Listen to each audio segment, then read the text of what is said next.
Assalamualaikum warahmatullahi wabarakatuh. Perkenalkan, nama saya Anindya Zahra Putri, kelas 5 di UPT SD Negeri Rayung 3, Kecamatan Senori, Kabupaten Tuban. Pada kesempatan kali ini, saya akan menceritakan legenda asal-usul Danau Toba. Danau Toba adalah salah satu danau yang sangat terkenal di Indonesia. Banyak sekali wisatawan dalam negeri hingga turis asing yang ingin mengunjungi Danau Toba. Danau Toba terletak di tengah Pulau Sumatera Utara. Danau Toba memiliki panjang 100 km dengan lebar 30 km dan kedalaman 505 meter. Hal ini membuat Danau Toba menjadi danau yang paling besar di Indonesia. Apakah kamu jadi tertantang untuk berenang mengarungi danau ini?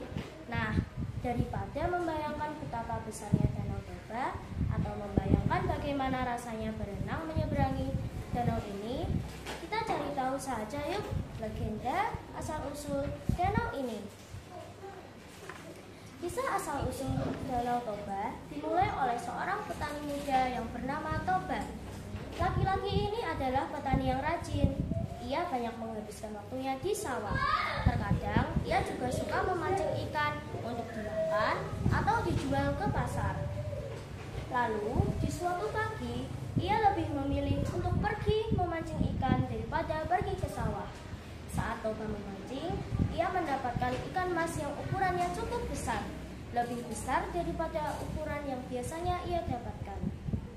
Setelah sampai rumah, Toba sangat terkejut karena ikan yang tadinya akan ia bersihkan dan potong berubah menjadi seorang perempuan yang sangat cantik. Perempuan ini pun bercerita bahwa sebenarnya ia adalah seorang putri raja dan sekarang ia tengah dikutuk. Setelah ia menjelaskan kondisinya, sang putri berterima kasih pada Toba karena sudah menyelamatkannya.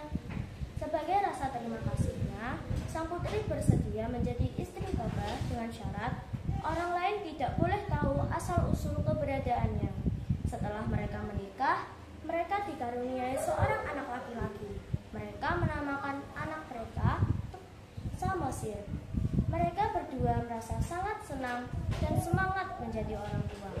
Mereka membesarkan Samosir dengan penuh kasih sayang dan memanjakannya. Samosir tumbuh menjadi seorang anak yang aktif dan bisa dibilang sedikit nakal.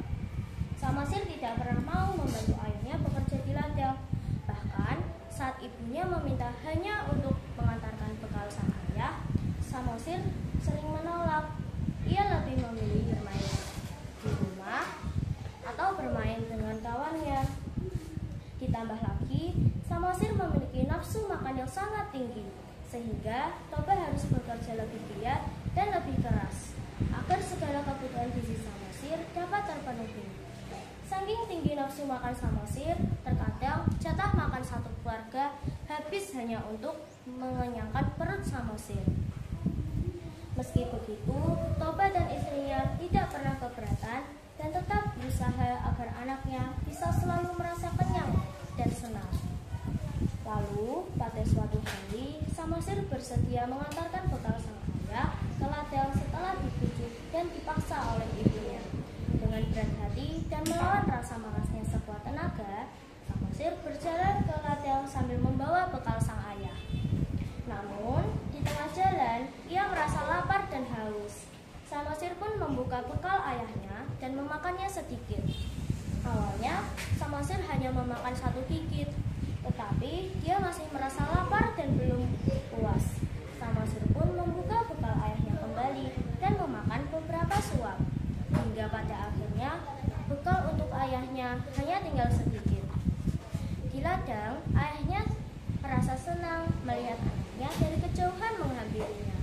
Saat Samosir memberikan bekal itu pada ayahnya dan membukanya, raut wajah ayahnya berubah menjadi kesal. "Kenapa makananku tinggal sedikit?" tanya Toba dengan nada sedikit tinggi.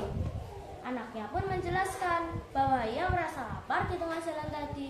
Dan seharusnya ayahnya tidak marah karena ia tetap menyisakan sedikit untuknya.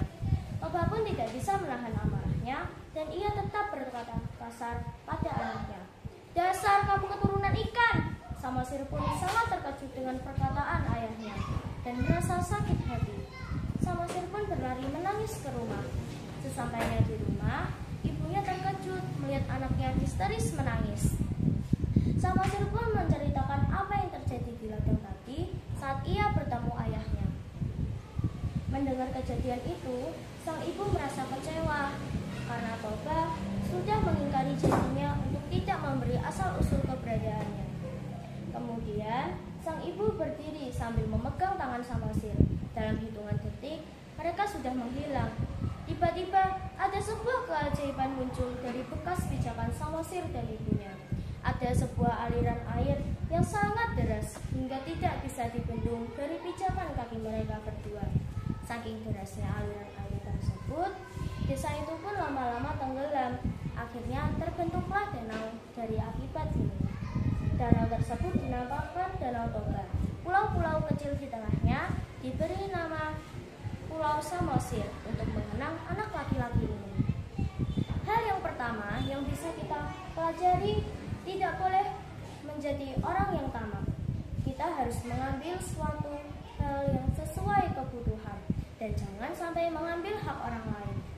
Yang kedua, kita harus selalu patuh dan menuruti orang tua selama hal itu adalah hal yang baik. Tidak boleh menolak, apalagi melawan. Yang terakhir, meski dalam kondisi marah, kesal, kecewa, kita harus selalu menepati janji yang sudah kita buat.